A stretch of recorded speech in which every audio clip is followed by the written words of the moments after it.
vice because I enjoy it. You enjoyed it, okay. Truly. And I never drank at home, but always if I'm out, I'm drinking. Socially. I'm a social drinker, Okay. correct.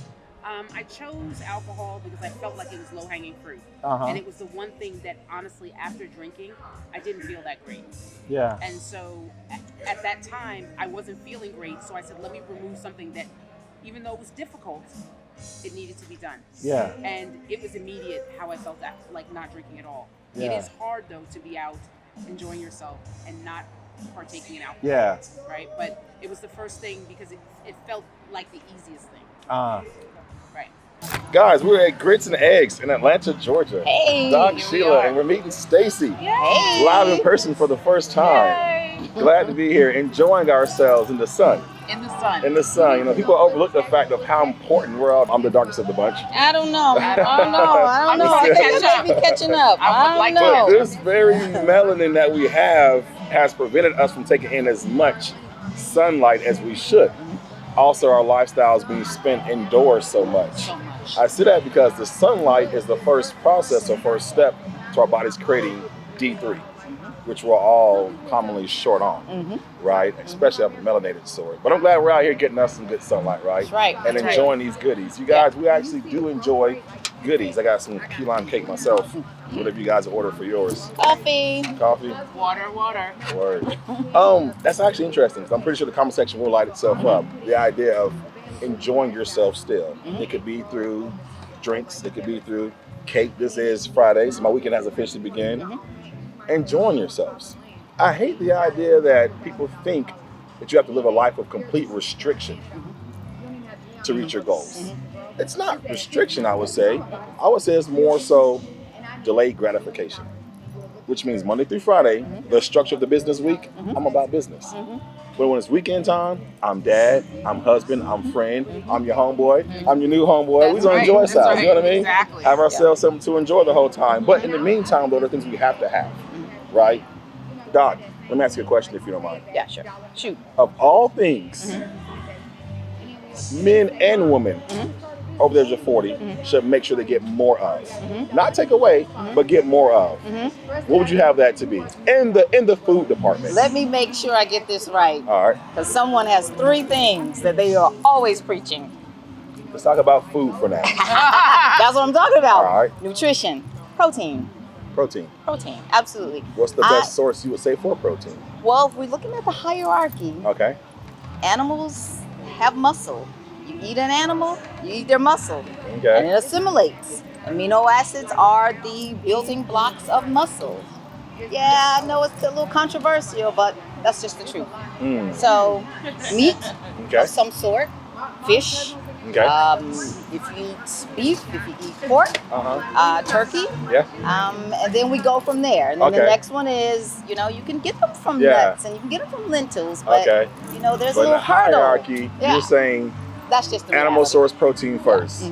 Now, of all those, fish would be number. I say fish is number 1. Okay. Would you agree fish be number 1?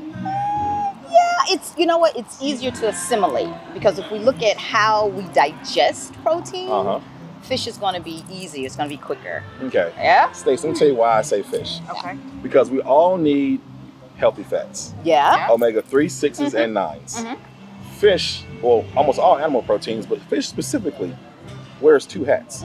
Okay. Or 3 hats, actually. It's calorie dense, high in protein, but it's also got a great balance of those healthy fats. He's smart, Stacey. I So, said he wasn't going to say he's smart. So I'm trying to so hack this the is design. I appreciate big time, Mom. Thank you. So I'm trying to hack the design. So if I need you to get one thing in, I would say, community, please make sure you get at least 1 to 2 servings of fish. Well, not 2. Let's just say at least 1 every other day. Okay. To make sure you get those heart healthy fats in. I'll the agree. healthy fats, right? I'll agree because you're smart. Nah, whatever. BigRonJones, right? Smart guy. Smart guy. Whatever. Dr. Jones. I was just about to say that. I was like, shall we speak that into existence? Y'all are wild. We all, and his community is trying to speak into existence. Man. So why don't you just do it? Well, I tell you what, At least our a community, PhD. our community is expanding. Speaking of community, That's right. Yes. And I forged my career off of women over the age of 35, over the age of 40. I realized in recent years, recent months more so, that community did not realize that I was here for them. hence our our match made in heaven connection. And then of course we bring Stacey to the fold now as well, speaking to that community, right? Right. You told me recently here that you removed something from your diet. It was alcohol was one of the first things Correct. that stuck out to me. Correct. What did you think personally about removing alcohol? Why did you choose alcohol as your vice to be removed? And it was a vice because I enjoyed it. Truly. You enjoyed it, okay. Truly. And I never drank at home, but always if I'm out, I'm drinking. Socially. I'm a social drinker, Okay. correct. I chose alcohol because I felt like it was low-hanging fruit. And it was the one thing that, honestly, after drinking, I didn't feel that great. Yeah. And so, at that time, I wasn't feeling great, so I said, let me remove something that, even though it was difficult, it needed to be done. Yeah. And it was immediate how I felt like not drinking at all. Yeah. It is hard, though, to be out enjoying yourself and not partaking in alcohol. Yeah. Right? But it was the first thing because it felt like the easiest thing. Right. Okay, and you felt that personally here, that was the one thing you overindulged in socially. Yes, socially, correct. Socially. And I did, right? So it's not just, you're not just having one. Yeah. You're having three. Yeah. Right? And that's not necessarily a good thing. Because Yeah. alcohol is a toxin, full stop. It is. Right? It is. So I felt, when I understood that, I was like, let me just remove this toxin right Okay. now.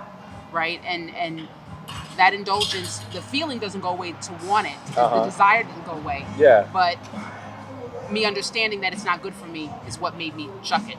I like that. I like that. Yeah. Recognizing your personal vice and going after that. It's funny because, or it's interesting because we all think that someone else's vice is probably your vice, and it's not. As I said to you on the time you invited me to your platform, I would challenge everyone to find their personal vice. Yours socially happened to be indulging in alcohol with your friends. Cool, you had it under control, but it was something you did a bit too much, you said. Correct. For the health of or reaching your goals. Correct. Someone else might find it to be food.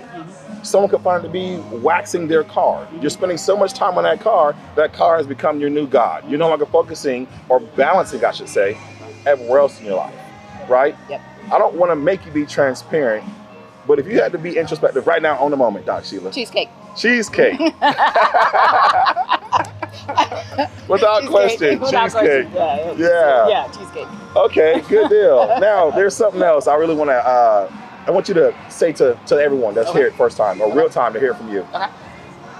You were an avid runner. Yes, I was. And you were beating the streets. Beating it. But the streets started beating you up. Yes. So you learned to engage more of your health and wellness. I had to. And you did so by getting into a gym. Yes. What was that like, going from beating the street with your feet to getting into that gym? It took me a year to just calm down. This is going to be your new life. My trainer showed me a video of myself from the first few months up until a year after. I couldn't believe it. I looked insane. I was just angry. I wanted to just get it done. But once I settled in and learned how to connect my mind to my muscles, to my body, which That's huge. Dr. Jones so painstakingly taught us about the motor neural connection. I've talked to people and they say it's a form of meditation.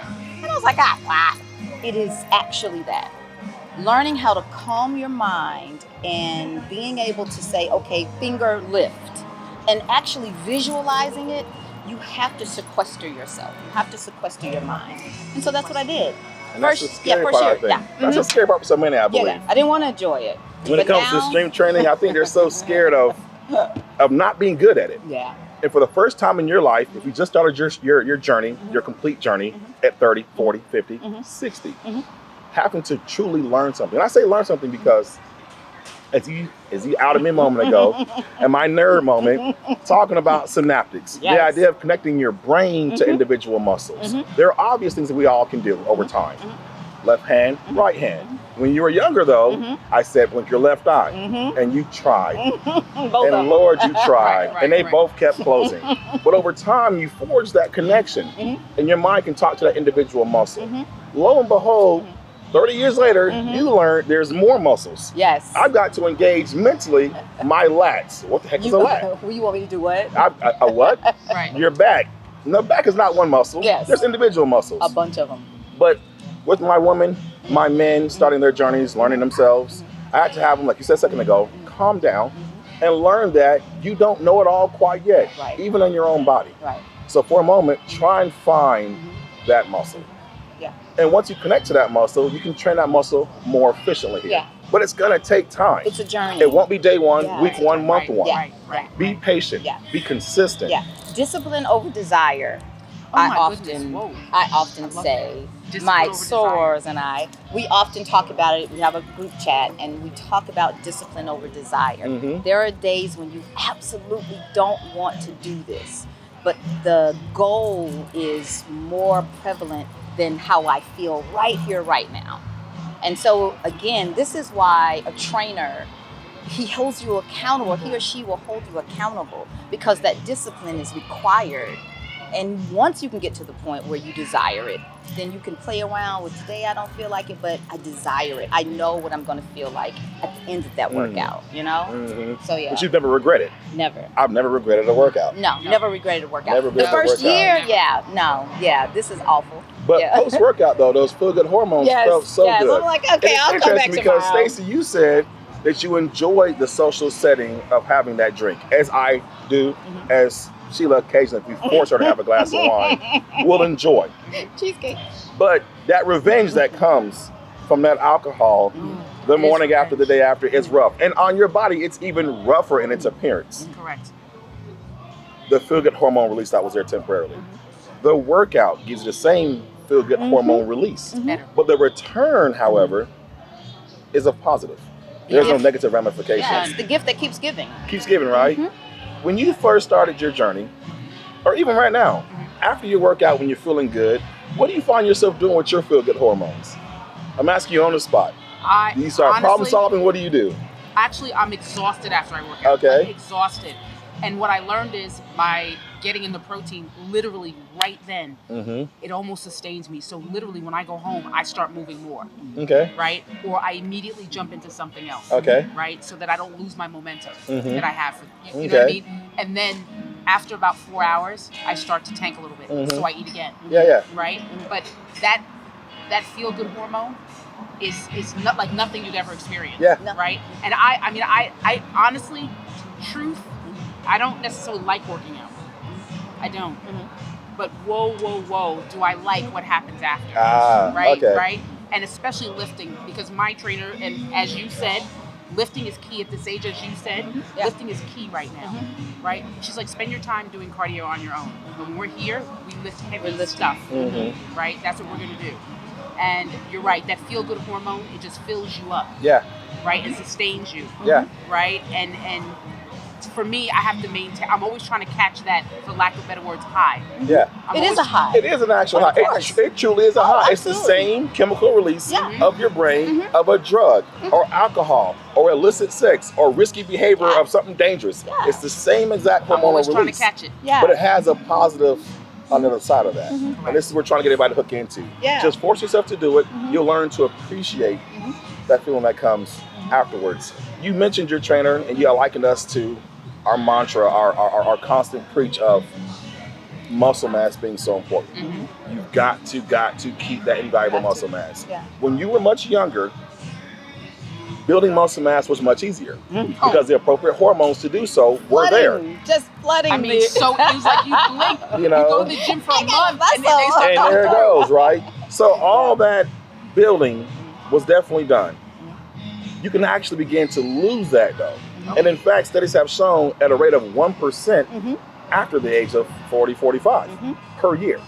So keeping that muscle mass is so valuable. And this is why we preach so much on not becoming a cardio king or a cardio queen. We preach retaining that muscle mass. That's what your basal metabolic rate is contingent on. Having valuable muscle mass. So let me tell you something. We are not 20. No. We're not 25, 30, No. 35. No, We're not 45. We're not 45. going to. I look my best at 45. I'll stop at 40. No. We're not. You stop. I'm about to be at 40, right? So I'll be at he's so 40 in old. about 2-3 months, right? Right. We'll all enjoy this again together.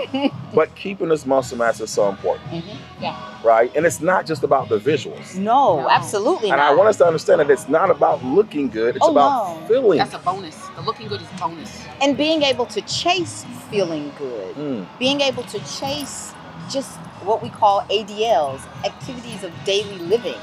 ADL. Yeah, getting off the toilet. Again, I go back to that over and over again because it's etched in my brain this time of life, literally and figuratively. And so it's not just about beauty, although I love my muscles. I love my little muscles I've been building, but I understand that our metabolism is located in muscle.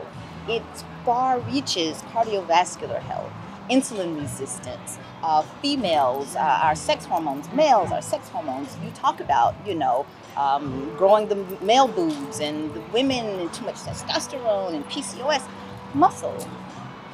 Is the answer. It's bigger than It's bigger valuable. than beauty. It's the bigger most than valuable beauty. thing you own is something that you can actually control. Yeah. Imagine that. Yeah. The most valuable thing you own is something that you can actually control. Yeah. You can increase Yeah. or you can decrease it. Yeah. Depends on how you go forward. Now, this is definitely a positive message I want everyone to have. Yeah. So instead of us deciding on things we cannot do, let's look to things that we can do to gain more things we can do. As you said, ADL. That's right. I have children that are 11 and 13. That's 5th and 6th grade, about to be 6th and 7th grade. And I don't want to be that dad who can't run up and down the bleachers with That's them. right. I don't. That's right. I don't. And at some point in time, those guys in about 10 years will have their own. And I don't want to not have, as you said earlier, my health span rival my lifespan. It's cool. We are living much longer here. Yes. But are we enjoying ourselves while we're here? Right. That's right. That's quality of life. That's contingent on your health. And it's going to be small efforts to do so. Cardio, strength training, recovery. Stacey, please tell us, what is your go-to cardio that you like doing these days? Outdoor walking, treadmill indoors? What are you doing, if anything? Well, you are doing something, but what is it? Yes. I love jumping rope. Jumping rope? Love. I do like to walk, but honestly, running makes it faster. So you can get through it faster. So Okay. I'll run. The bike. These are things that I do daily, right, on my own time, because my trainer was like, "We're here to lift." There right? it goes. Yep. There it Okay, goes. we'll do some intermittent things, but on my own, for me, my go-to is jumping rope and running. So your heart doesn't care what you're doing. No. All your heart knows that it has to pump. So I don't care if you're jumping rope or if you're running. Two things that I personally hate. At 6'3", jumping up and down on these knees is no good. At 6'3", running on that pavement is no good either. But I definitely still choose a cardio that's going to be best for me to require my heart to pump. Sheila, what are you doing for your cardio? Well, I would prefer to be training for a marathon. But now that I've been inside for so long, when I go back out and I lace up and I'm like, I'm hitting it, my body is like, what the hell? What are you doing? Right. What are we doing We're here? not. So I would prefer to run. I prefer to sprint, but that's not really what I can do. So right now, I'll go out for a walk outside. In my community, it's extremely hilly, so I'll walk fast. Some days I'll run intervals, but for the most part, I'm on the Stairmaster and the treadmill with the incline. So it's absolutely important as we all age. First off, let's acknowledge age. Age is perfectly fine. Absolutely. I would like to get rid of the notion. In fact, I'm going to say something right now, and I'm sitting at the table with two ladies, Yes. and your reaction is going to be genuine. I'm bragging. Here goes my real reaction. Ready? Or my real statement. I want you guys to react in the comments as well if you want to. I'm here for all the smoke. The notion of you do not ask a woman her age is set inside of something that's just erroneous. It's a bad concept. Absolutely. Because it seems to me like you're associating a woman's age with possible negatives. Yes, And absolutely. we know that it's not true. At all. So whatever it was that grandma, great-grandma them had us believing, never ask a woman's age, Oh, absolutely. get rid of that. Absolutely. It's a bragging point. My daughter gets sick of it. Mom, Don't you ask a have woman to her say age. your Right, I'm age always- everywhere you right. go. I'm like, no, I'm 52. That's exactly. Yeah. And she's 21, and I did not have her when I was too young. So yeah, I'm always bragging. So as I said I love it earlier, too. as I said earlier, I love acknowledging our age is I love extremely it. important. So with that being said, we are all getting older if we're living on Earth. What a blessing. But as we age, certain systems are literally use it or lose it. And it's not just muscle. Right. Your blood pressure will naturally want to increase because the responsiveness of that circulatory system isn't quite the same. The analogy you made with the water hose. There it goes. So here it is. Great. So you have a water hose of flowing water. If I put my fist around that water hose and I squeeze my fist, that water does not flow as well. But if I relax my fist, it flows much better. My fist, your endothelium, which is the responsiveness of how that blood flows. Over time, though, as we age, it's not as responsive. This is why it's important to routinely jog your circulatory system, like having a performance car. You've got to race that car occasionally. It's good for that car. Now ask yourself, when's the last time you elevated your blood pressure, your heart rate over 140? Over 150. It's safe to bring it over 160. Did you know that? Now ask yourself, when's the last time you felt your heart bumping and contracting extra hard? If you're not, you are losing the ability to do so comfortably. And this is where, if I may interject, this is where hiring a trained professional who will hold you accountable and say, yep, that's 130, keep going. Because most of us won't naturally do it. put ourselves in that place of 141. It's uncomfortable. It's what's called a stress test, And you're right? going to have to make me do it because I don't like it. And what is it called? You go to your doctor for a good workup, and they put you on a stress test because they're trying to see, because they know you ain't raised your heart rate very high. You're going to leave with a So they're going to prescription. intentionally induce. They're going to intentionally raise your heart rate to see what your body does, because you haven't seen what your body does in the last month, year, dare I say, decade. Right. So let's make sure we intentionally jog that heart rate up some, routinely. And having somebody like yourself, seriously, is that important. Because who is going to say, I'm going to bring my heart rate to 165 every No one. day? Who? No one.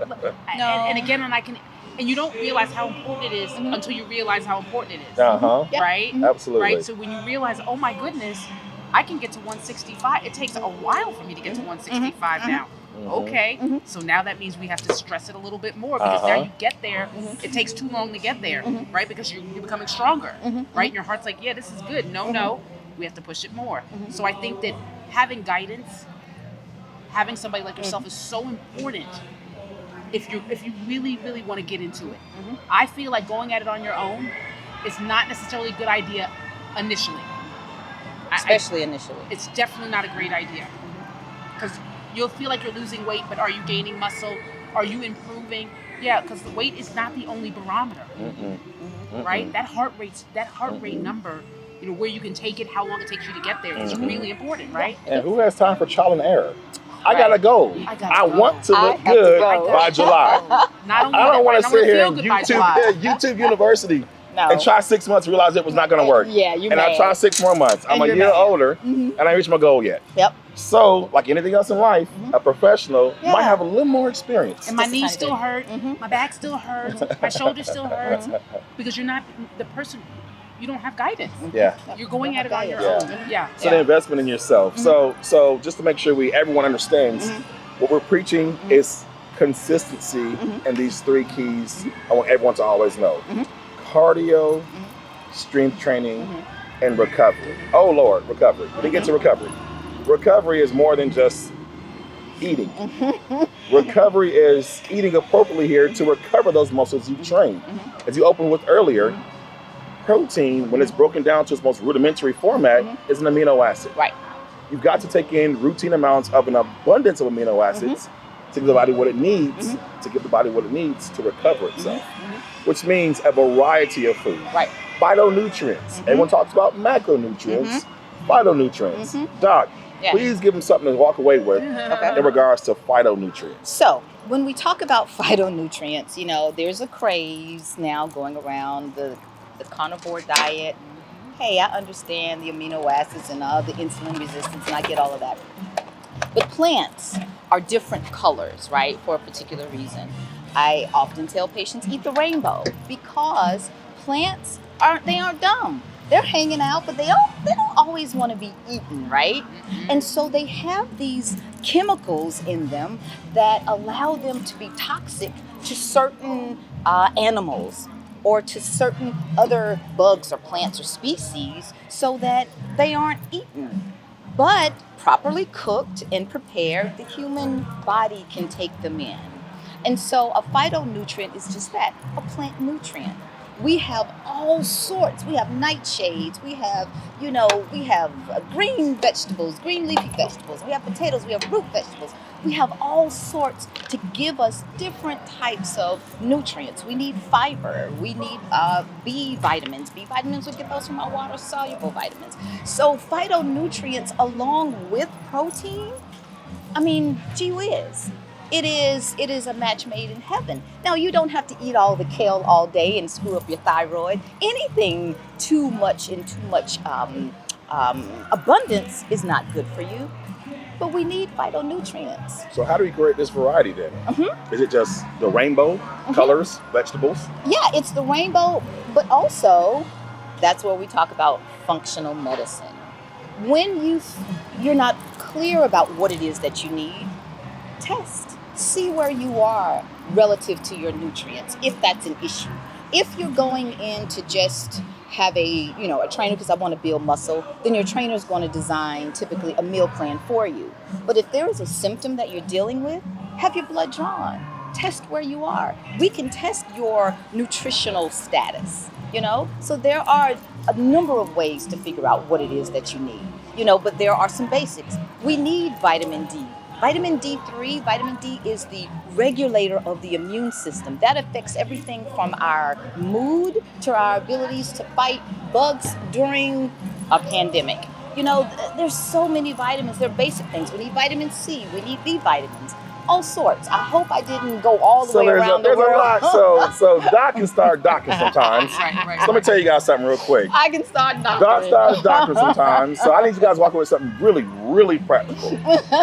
In the meantime, I want you to make sure your plate is robust and colorful. Yes. Because there are so many different types of vitamins and nutrients that will come from different colors. So ask yourself now, when's the last time you had an orange vegetable?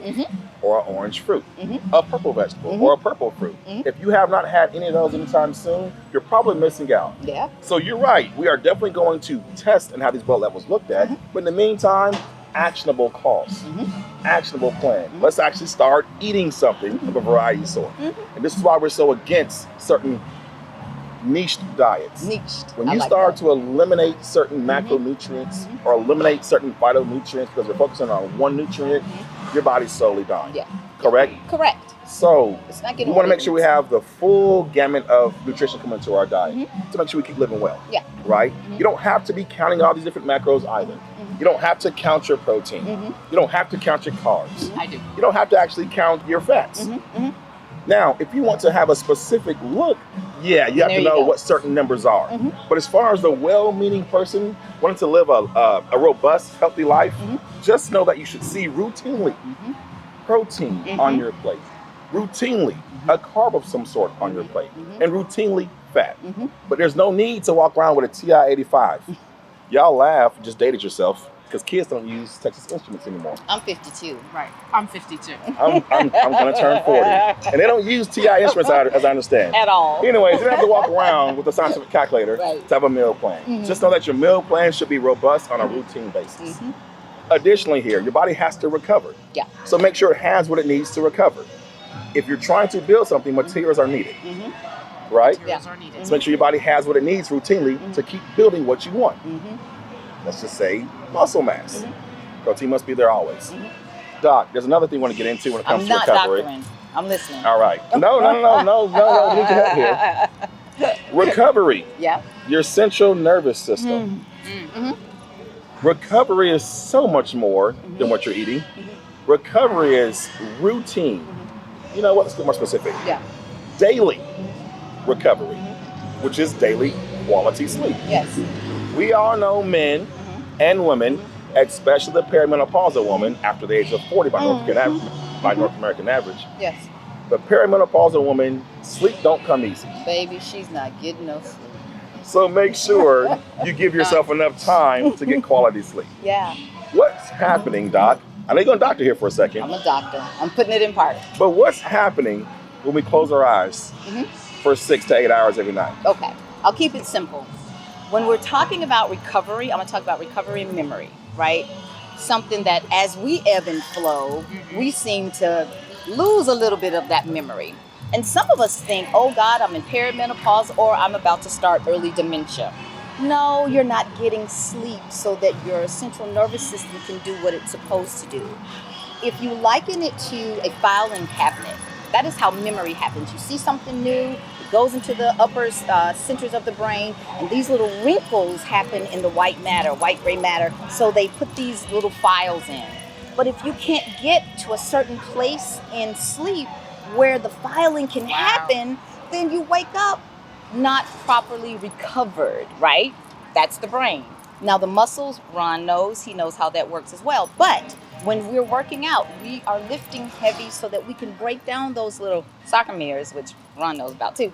So you can break down those bridges. And so when you go to sleep, all the little elves come out and they're putting these bridges back together. But if you don't get to a certain place in sleep, that can't happen. Now for us, this is again where testing and not guessing comes in. We have to figure out where are we, because a lot of us around 3, 4 o'clock in the morning, we're up, and you're like, what happened? Ebbing and flowing of estrogen and progesterone won't allow us to stay asleep. And so that is what's happening with the majority of us who are in our age category. Figure out where you are. A sleeping pill ain't gonna do it. Melatonin ain't gonna do it. Magnesium will help you for a little while, yes. But at some point, you're gonna have to get to the root-centered cause. And I'm done. That's really interesting, and it's very funny. She answered it, and I'm applauding you because as time goes on, it's getting smoother and smoother. And I can't lie to you, I'm laughing, I'm giggling as she talks about the metaphorical elves in the filing cabinet. But truthfully, another metaphor I like to use to make sure you guys can really take this home. That sponge, your brain is a sponge, and the whole day, your brain is sopping up all kind of information. Sensory, sopping up what smelled like, what that felt like earlier, what happened earlier. Your brain's trying to constantly take in different information. That sponge becomes really wet and saturated by the end of your day. It's gonna take some nighttime sleeping so that those elves come out and properly put the information from the day away. So the next morning, that sponge is now dried and ready to absorb more information. And you talk about the gray matter and how it's just laid out and the wrinkles that are there. Literally, your brain unfolded is a lot bigger than what you see. Much larger. The wrinkles that are there are actually created when it's coming together here as a way of filing more. So it's getting more in a small cranial area. Yeah. That's a very good one. I like that. You I like that. That's good stuff. Of course he would. That's good stuff. Of course he would. That's very good stuff. I like that, guys. So no matter what, you guys, I have 3 things I want you guys to walk away with. We all shared our experiences and our suggestions for cardio, strength training, and recovery. That's sleeping and eating. Stacey, is there anything you want to leave our people with? Get tested. Get your blood work. Know where you are with your hormones. My ladies in perimenopause or think you're in perimenopause and menopause. I like it. Doc, what you got to leave them with? Your trainer is a nerd and he should go to medical school. I'm done. There's that. And there's that. It's not going to happen, but I am here for you right now to give you all that I know and a practical way to use it right now. Testing, not guessing. I hate to open this conversation back up, you guys. That's what we but are. I tell you what, your relationship, granted, yes, women are seeing the most obvious lifestyle impacting symptoms of ebbing and flowing of hormones, but men are also seeing them. The symptoms aren't so obvious for men after the age of 40, but they're definitely there. Things like the deposition of fat is going to become much, much higher, much easier. The creation or retaining of muscle is much harder. So men, please have yourselves tested as well. Optimizing your hormones can help you deal with her hormones, and her optimizing her hormones can help her deal with your hormones. Everything's made better when you guys both optimize your hormones and health. You guys, I am BigRonJones with Stacey and Doc Shelia with practical advice for your real world goals.